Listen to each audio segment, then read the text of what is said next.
Hey guys, welcome back. Doing another range day today. Today we have brought out the M1 Grand's little brother, the M1 Carbine. So today we're going to be shooting this and talking a little bit about the history of it.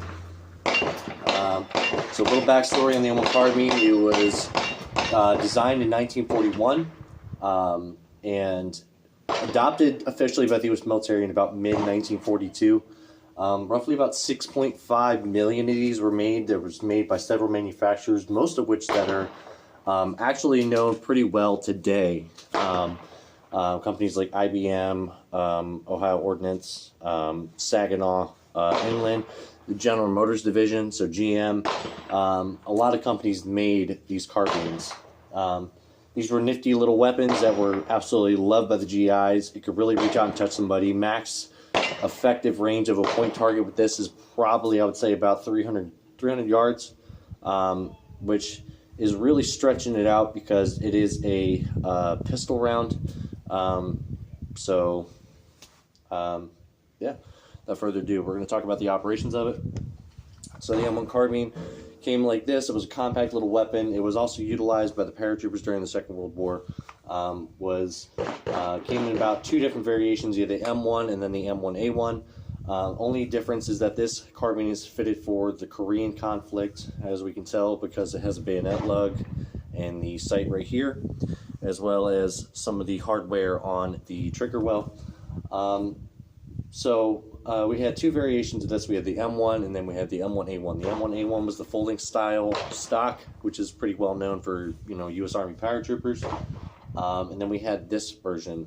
This saw more widespread use of the Marines, hence why I'm wearing a Marine Corps uniform today. So we kind of figured we'd have a little bit of fun with it and, put on some period uniforms and just kind of really reach out and touch somebody with it. So let's put a couple rounds through it and see how we do. So got the magazine in here. So I forgot to say, so there was actually three different types of magazines that came with these carbines. First of which was a 10-round magazine, which is when it was released and adopted first by the U.S. military in 1942. You had a 10-round magazine, which kind of came in this thing, but was a little bit shorter. And then you had this variation, which is pretty well known and saw more widespread use throughout the Second World War. So this is a 15-round magazine. And then during the Korean conflict, we had actually seen almost like a larger 30-round, well, not almost, but we did see a 30-round magazine, of which I didn't bring out today. So YouTube, don't delete me. But yeah, so we just have a 15-round magazine. This is what our ammunition looks like. We have their pistol cartridges. And at the end of the video, we'll go ahead and take a 30-06 cartridge as well as a carbine cartridge, and we'll put them side by side so you can see the different sizes on how they size up together. So yeah, without further ado, let's go ahead and let's put a couple rounds through it.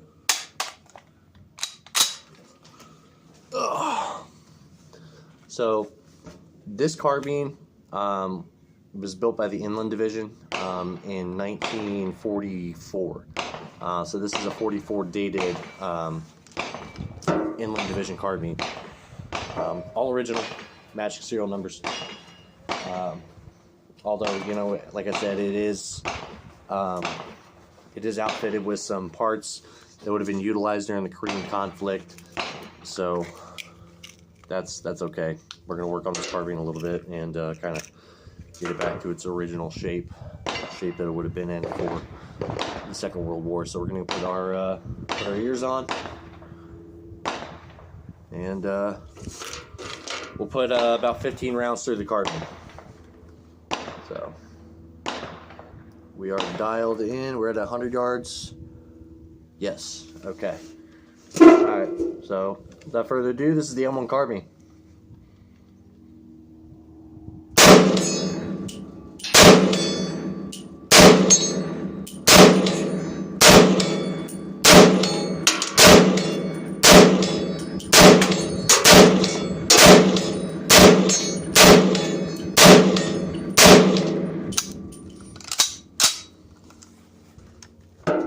So literally all you have to do with the carbine, right? And this is why I was absolutely love it that you guys, we're at 100 yards right now, right?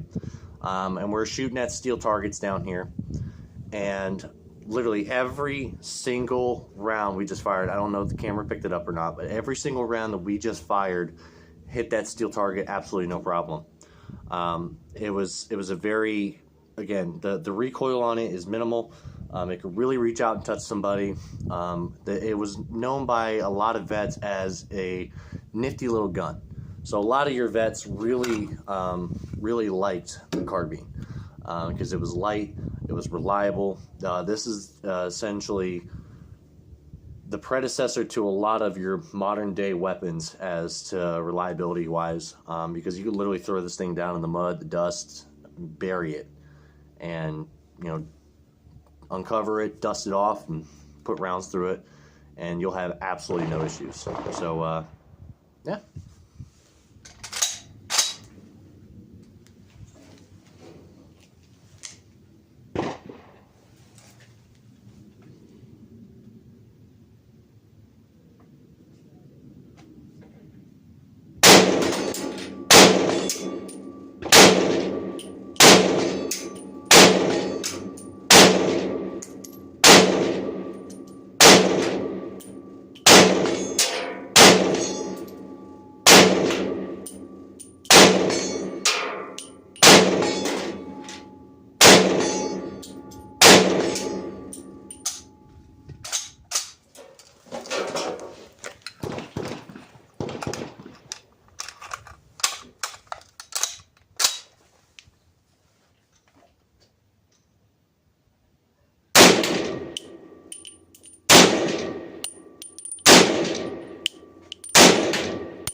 Alright, so we're back here at the house, and like I had said while I was at the range, we're going to go ahead and take a 30-06 cartridge, and we're going to size it up to the cartridge of the M1 carbine, so the 30 carbine. So here is your standard 30-06 round. This is, just standard ammo. And we have the carbine on how it sizes up. Right? So as you can imagine, like I said, a lot of people want to say, well, oh, it's a underpowered weapon, it's a weapon that really isn't worth anything, whatever. Go ahead and ignore all those people, because clearly they have never shot this weapon system, and or have they had any sort of interaction with the weapon system. We'll also do a side-by-side comparison of the Grand and the carbine.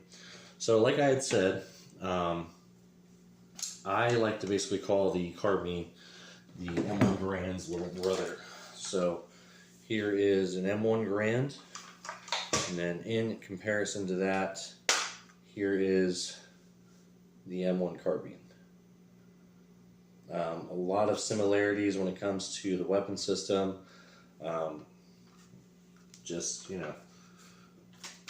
Obviously they're different.